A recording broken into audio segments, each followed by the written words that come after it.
Selamat pagi dan salam sejahtera. Bersama saya Marzela Sigai, ini Ringkas TVS. Penduduk di Rumah Panjang di bawah arahan Sekatan Pergerakan di bahagian Sibu digesa untuk terus berada di rumah dan mematuhi prosedur operasi standard SOP yang telah ditetapkan pihak berkuasa. Ini peringatan Ketua Komuniti Rumah Panjang kepada semua penduduk susulan terdapat penduduk yang dikatakan telah meninggalkan kediaman mereka tanpa pengetahuan pihak berkuasa. Tuan Rumah Philip Amon, peningkatan kes jangkitan COVID-19 dilihat semakin membimbangkan dan kerjasama daripada komuniti Rumah Panjang sangat diperlukan dalam mengatasi masalah ini. Kita kediau di Rumah Panjang. Anak-anak ni tiap kejakau aku perintah untuk atur hari pengerai, hari polis. Amal banyak nak tahu kita nak jawab. Kita nak asal kita sendiri, anak sendiri. Kita nak asal kekucian, anak kekucian. Kenyak apa ya? Kita nak asal kapiat, anak kapiat, hari kenal, hari jualan, anak. Anak kita, anak tiap perintah. Anak ngalapan perintah. Tambahnya, penyakit tidak mengenal siapa dan semua perlu sentiasa berhati-hati. Polis tidak menafikan dakwaan bahawa terdapat sesetengah penduduk Rumah Panjang bertindak melarikan diri daripada Sekatan Pergerakan dengan menggunakan laluan denai di hutan. Ketua Polis Daerah Sibu ACP Stanley Jonathan Ringgit berkata, penduduk dipercayai menyusup keluar melalui kawasan kebun atau dusun di belakang rumah panjang mereka sebelum menggunakan laluan denai hutan untuk menuju ke jalan utama. Namun polis tidak dapat bertindak kerana kekurangan anggota serta kawasan terlibat terlalu luas untuk dipantau. Setakat ni kita Rumah Panjang ada 48 buah lah yang terkini lah. Saya dengar pun ada Rumah Panjang yang akan ditambah dibuat lockdown hari ini. Jadi setakat ni ada 48 buah Rumah Panjang. Tapi kita untuk Rumah Panjang yang kita lockdown ni, kita cuma mengawal di bahagian hadapan saja. Bukannya di bahagian belakang, di bahagian kebun dia dan sebagainya. Jadi untuk mereka tidak keluar ke jalan besar lah daripada main entrance dia di setiap Rumah Panjang tu. Jadi buat masa ini kita ada beberapa roadblock yang kita buat dan juga lockdown di Rumah Panjang. Jadi Rumah Panjang ni kita buat pemantauan berkala dan juga dirikan sekatan lah di hadapan Rumah Panjang.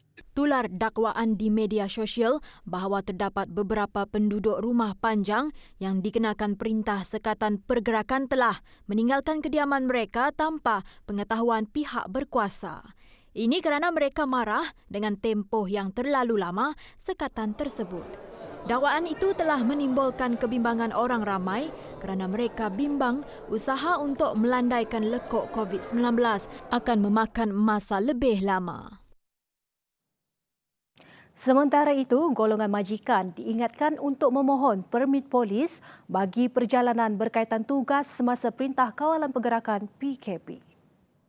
Menurut Stanley, setakat ini tiada kompaun dikeluarkan. Sebaliknya mereka masih menggunakan budi bicara berbanding terus mengambil tindakan kompaun.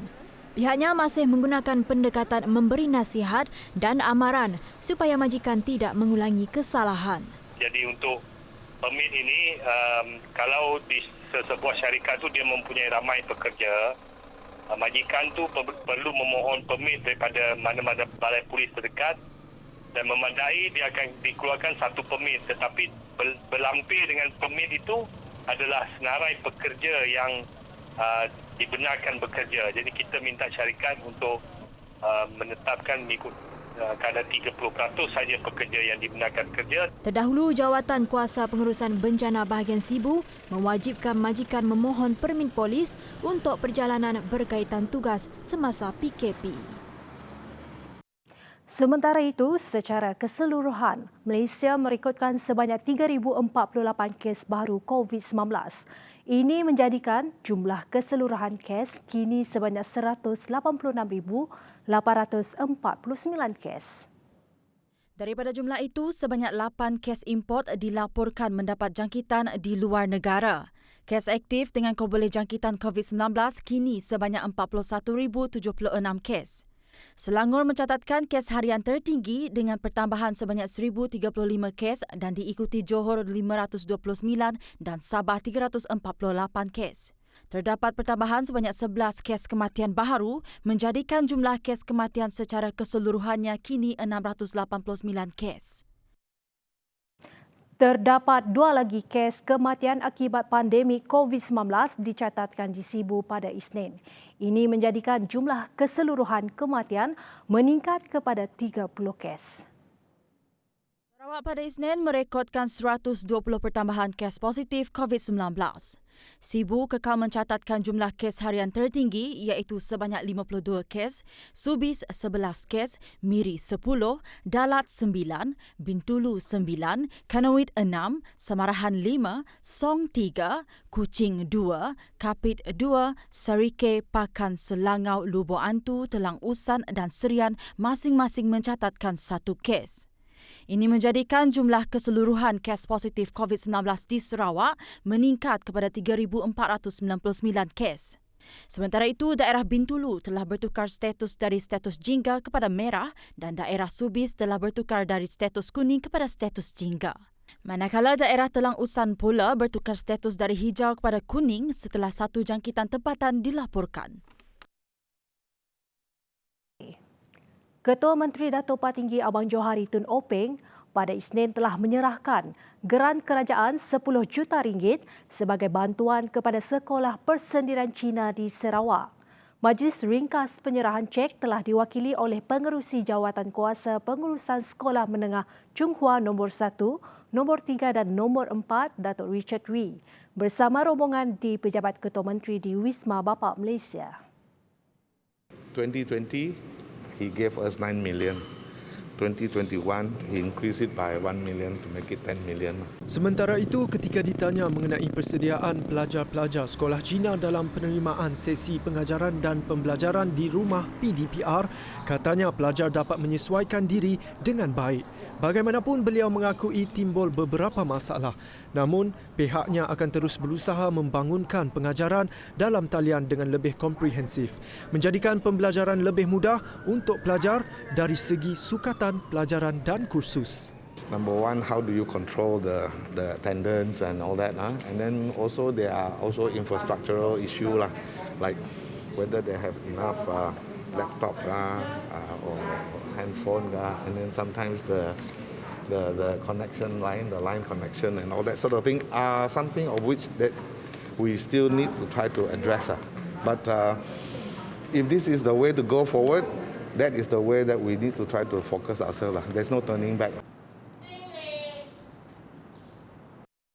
Kesukaran dalam menerima capaian internet ketika sesi pengajaran dan pembelajaran di rumah PDPR bukanlah satu masalah.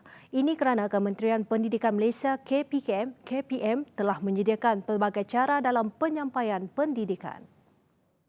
Menurut Pengarah Pendidikan Sarawak, Dr. Norisah Suhaili, internet merupakan antara salah satu pilihan dalam penyampaian pendidikan. Jelasnya, semua kaki tangan pengajar dan pelajar tidak perlu hanya bergantung semata-mata dengan capaian internet. Pihaknya percaya bahawa bukan semua pelajar memiliki kemudahan yang sama, lebih-lebih lagi mereka yang berada di kawasan luar bandar. Dia ada banyak mod. Bukan mod dia hanya online saja. Ada juga yang menghantar modul dan sebagainya. Dia banyak mod TV pendidikan. Terpulang kepada accessibility, bagaimana murid-murid ini nak menggunakan kaedah tu. Begitu juga dengan guru-guru. Dia boleh gunakan pelbagai mod. Dan tak semestinya internet. Antara yang paling mudah katanya adalah TV pendidikan di mana ia diyakini mampu dicapai oleh semua pelajar.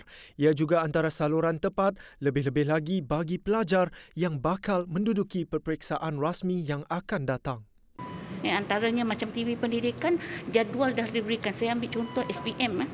Sekarang mereka buat macam sebulan menjelang SPM.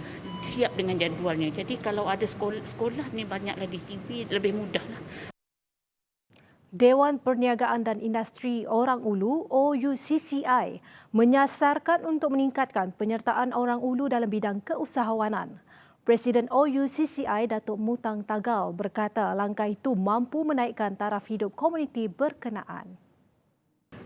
Come 2030, when the state government become industrialized, or the state government achieve a high income, we looking forward to a time when the Orang Ulu will have a sizable number involved in creating an entrepreneurial industrial community, so that we can move in tandem with the other major group throughout the state. Menurutnya lagi, kerajaan negeri telah memperuntukkan sumbangan sebanyak 10 juta ringgit kepada OUCCI sebagai langkah permulaan dalam melaksanakan segala objektif. Sementara itu, pihaknya turut memohon kerajaan negeri untuk menyediakan tanah di Kuching bagi menempatkan dewan berkenaan. As a business chamber, we want to be in the financial hub of the state, which is Kuching. And therefore, we look forward to a state government granting us a piece of land that we can build our center on. And of course, through the chamber, our vision is to ensure that we will facilitate a Orang Ulu commercial industrial community. 3 kanak-kanak berjaya diselamatkan pihak bomba dan penyelamat negeri Sarawak dalam satu insiden kebakaran di sebuah rumah yang terletak di Kampung Sudat, Jalan Stephen Yong, Kuching. Setakat yang kita terima, tiada kemalangan nyawa yang berlaku dan kita berjaya menyelamatkan kanak-kanak perempuan seramai 3 orang yang berusia 10 tahun, 7 tahun dan 6 tahun. Bangsa yang telah diselamatkan. Okey. Punca kejadian, Tuan? Punca kejadian masih dalam siasatan. Sekarang ni pasukan pun masih melaksanakan kerja-kerja overhauling. Pihak bomba mengalami kesukaran dalam usaha memadamkan api kerana tiada pilih bomba dan sumber air terbuka terletak berhampiran lokasi kejadian.